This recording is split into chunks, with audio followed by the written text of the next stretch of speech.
जब रात होती है तो हम एक दिया जला लेते हैं और उसकी रोशनी में खुद को महफूज समझते हैं, मगर उस रोशनी के परे जो अंधेरा है वो अपने अंदर बहुत सारी कहानियां समेटे हुए है और इन्हीं कहानियों को आप तक लेकर आता है। रात के अंधेरे में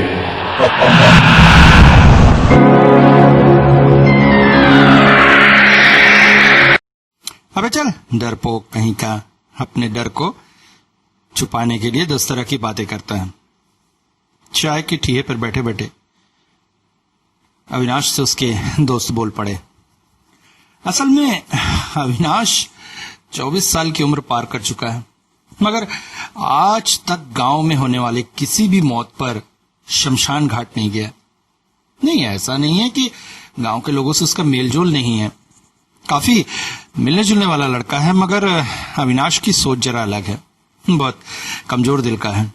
उसे लगता है कल तक जिस इंसान के साथ बातचीत की, घूमे फिरे, नमस्कार आदाब किया, आज अचानक उसे मौत की गोद में सोते हुए देखकर बड़ा अजीब लगता था। उसे मन जैसे खाली खाली हो जाता था।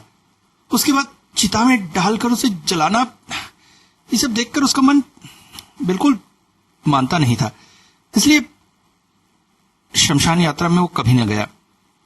एक तरह से जो भी मरा है उसके लिए जिंदा ही है, बस उसे दिख नहीं रहा है, यही सोचता था वो।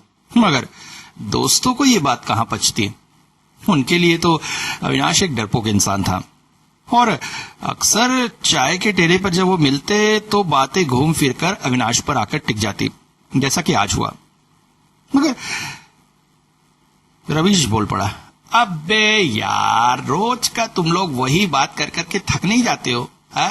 आज भी घूम फिर के एंड में बात वही ला दी तूने। अबे तो मैंने गलत क्या कहा? ये है ही डरपोक, मान ले। 10 तरह के एक्सक्यूज क्यों देता है? देखो, मैं डरपोक अरपोक नहीं हूं, मेरा सिद्धांत तुम लोग जानते हो। मैं एक बात कहता हूं, रवि बोल पड़ा, कुछ करके दिखा दे, अविनाश तो मान जाए कि वो डरपोक नहीं है, बस इतनी सी बात है। और क्या? कुछ करके दिखाऊं मतलब? देखो, शमशान यात्रा अपनों की हो तो तुम्हें जाने में बुरा लगता है, तो एक काम करो, किसी अनजान व्यक्ति की शमशान यात्रा में चले जाओ, कुछ देर शमशान में रुक जाओ और वापस आ जाओ। बस हम लोग मान लेंगे कि तुम एक हिम्मती इंसान हो। क्या कहते हो? सबकी तरफ रवि ने देखा, सब सहमति की नजरों से उसे देख रहे थे। ओ, तो इतनी सी बात। उसके बाद चाय के ठेले पे कभी भी मुझे नहीं चढ़ाया जाएगा। हाँ, बिल्कुल नहीं चढ़ाया जाएगा। तो ठीक है, आज की रात ही मैं शमशान जाऊंगा। यहां एक बात बता दूं कि बंगाली समाज में सूर्यास्त के पश्चात भी चिता जलाने को बुरा नहीं माना जाता है, अपितु चिता को घर में रखना बुरा माना जाता है। रात्रि के बाद भी यदि सामान की व्यवस्था हो जाए तो चितादाह करना संभव है। अब ठीक है, मगर रात को ही क्यों? देखो, दिन में अगर मैं जाऊंगा तो मेरे घर वालों को पता चल जाएगा और शर्त अर्थ की बात से वो गुस्सा होंगे। ठीक है। उस रात सब अपने अपने घरों में बोलकर आए कि क्लब में VCR पर फिल्म देखेंगे और अविनाश को भी शमशान घाट के कुछ दूर तक छोड़ आए। सबने कहा, देख भाई, भाग मत जाना आधे रास्ते से। अरे नहीं नहीं, वो नहीं भागेगा, मुझे उस पर विश्वास है। फिर भी लौटते समय कुछ लेकर आना जिससे हमें लगे कि तूने शमशान के अंदर कदम रखा था, समझा? अविनाश धीरे धीरे शमशान के अंदर जाने लगा। अजीब सी निस्तब्धता थी, मगर एक भी चिता नहीं आई थी। दूर एक चिता जल रही थी जो लगभग बुझने को थी। अरे, शमशान घाट में आया मगर किसी के दाह संस्कार में सम्मिलित नहीं हुआ, फिर तो शर्त अधूरी रह जाएगी। मगर वो भी क्या कर सकता है? हाँ, आज तो कोई भी दाह करने नहीं आया। दूर कुत्तों के भौंकने की आवाज कान में पड़ी। शमशान के शेड के नीचे वो बैठा रहा और इंतजार करने लगा। तभी मन में संतोष हुआ। दूर से एक लाश चली आ रही थी।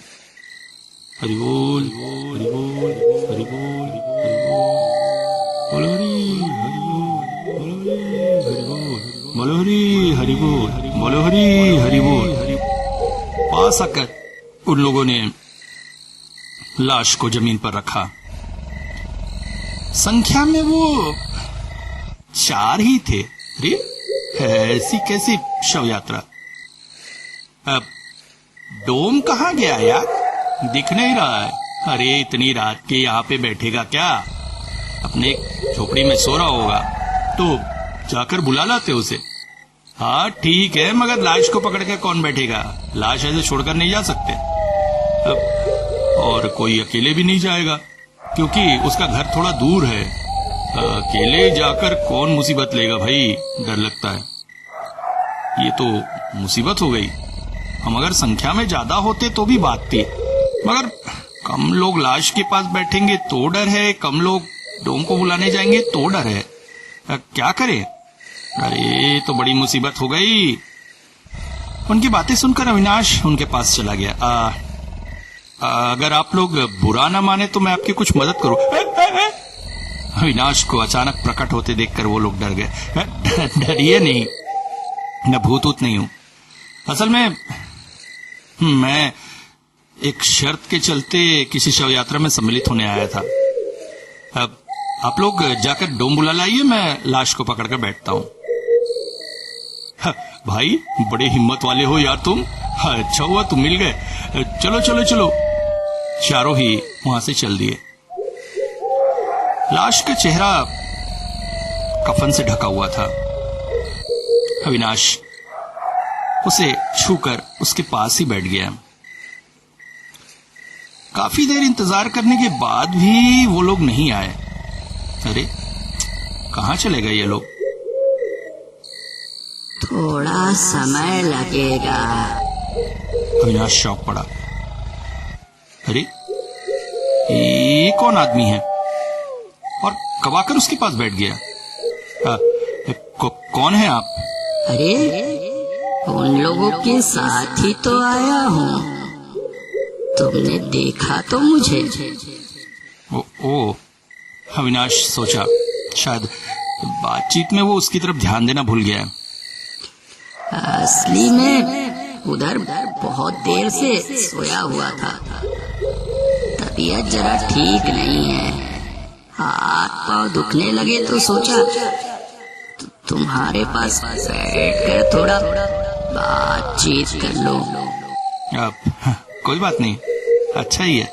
मैं भी अकेले बैठे बैठे बोर ही हो रहा था। शमशान की सियाही रोशनी में अविनाश ने देखा उस व्यक्ति के बाल बिखरे हुए थे। दाढ़ी ठीक से न काटने के कारण बढ़ गई थी। शरीर बेहद दुबला था और बहुत थका हुआ सा लग रहा था। आपने खाना पीना ठीक से नहीं खाया क्या? यहाँ आने से पहले खाना पीना कहाँ मिला? ओह, तो यहाँ से जाने के बाद कुछ खा पी लीजिएगा। आप बहुत कमजोर दिख रहे हैं। क्या खाना? यहाँ आ गए और उसके बाद खाना होता है क्या? अरे इसमें क्या बात है? यहाँ से जाकर खाइए। दुख तो लगा ही रहता है, मगर सेहत भी देखनी पड़ती है। अच्छा तुम कहते हो तो खा लूंगा। तुम तो शव यात्रा में कभी आते नहीं थे, आज कैसे शर्त लगाकर? अविनाश चौंक पड़ा। अरे इसे शर्त की बात कैसे पता चल गई? और ये है कौन? वैसे छोटे से गांव में एक दूसरे का चेहरा देखना दिखाना तो हो ही जाता है, भले बातचीत ना हो। जरूर कभी आते जाते उसने अविनाश को देखा होगा। वैसे ये लाश किसकी है? गांव के आखिरी सिरे में इसका घर था। बड़ा गरीब था, बीवी बच्चे नहीं थे, बढ़ई का काम करता था। काम ठीक से न मिलने की वजह से भूखा ही मर रहा था। लीवर ने काम करना बंद कर दिया तो शरीर छोड़ गया। ओह, बड़ा दुखदाई है।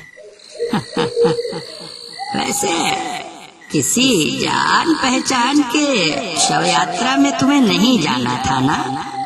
यही तो तुम्हारी सोच है। हाँ। जरा देखो तो लाश को तुम पहचानते हो क्या? अरे नहीं, रहने दी। अरे देखो देखो, क्या पता आदमी को तुम पहचानते हो। अविनाश ने मन मारकर लाश का कपड़ा हटाया और अगले ही पल वो चौंक गया। अरे ये तो ठीक वैसा ही चेहरा है जैसा व्यक्ति उसके पास बैठा है। मतलब ये इसका जुड़वा भाई। आपका शब्द अविनाश के मुंह में ही रह गए, क्योंकि वहां पर कोई भी नहीं था। अविनाश उठकर भागना चाहता था वहां से, मगर करता क्या, लाश को छोड़ नहीं सकता था। सुन रखी थी कहानियां उसने कि इस तरह से लाश को छोड़ देने से वो उठ बैठती है। वैसे ही अभी जो कुछ हुआ उसका कोई सिर पैरों से समझ ना आ रहा था। तभी लोगों की आवाजें कान में पड़ी। हाँ, जल्दी आ। देखा तो डोम को लेकर वो आ गए थे। अरे भाई, बहुत बहुत धन्यवाद। अब इतनी देर लाश के पास बैठने के लिए, थोड़ी देर और रुक जाओ ना, दाह हो जाए, उसके बाद साथ ही गांव चलते हैं। नहीं, मैं नहीं रुक सकता, आप लोग करिए, कहकर अविनाश उठकर जल्दी जल्दी शमशान से बाहर आने लगा। मगर आते से उसके कानों में शब्द पड़े। जा रहे हो? जाओ, मैं भी थोड़ा सा सो लेता हूँ। इसके बाद तो बड़ी मेहनत करनी है।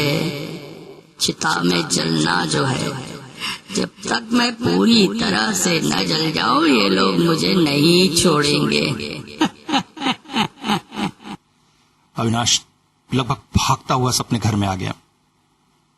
अगले दिन सुबह से ही अविनाश गुमसुम सा था। चाय के ठेले पर भी नहीं गया। सारे दोस्त घर पहुंच गए, मगर अविनाश ने ज्यादा बात नहीं की। उन्हें समझ में आ गया कि कुछ न कुछ गड़बड़ हुई है। अब तो कैसी बीती रात है? कैसा लगा? अविनाश ने सिर हिलाया। तो डर तो नहीं लगा? अविनाश को ज्यादा बात न करते देख के वो लोग वहां से उठ गए। सबने उसकी बहादुरी के लिए उसकी पीठ ठोकी, मगर अविनाश अब ये सोच रहा था कि आज के बाद दोबारा वो फिर कभी किसी की शमशान या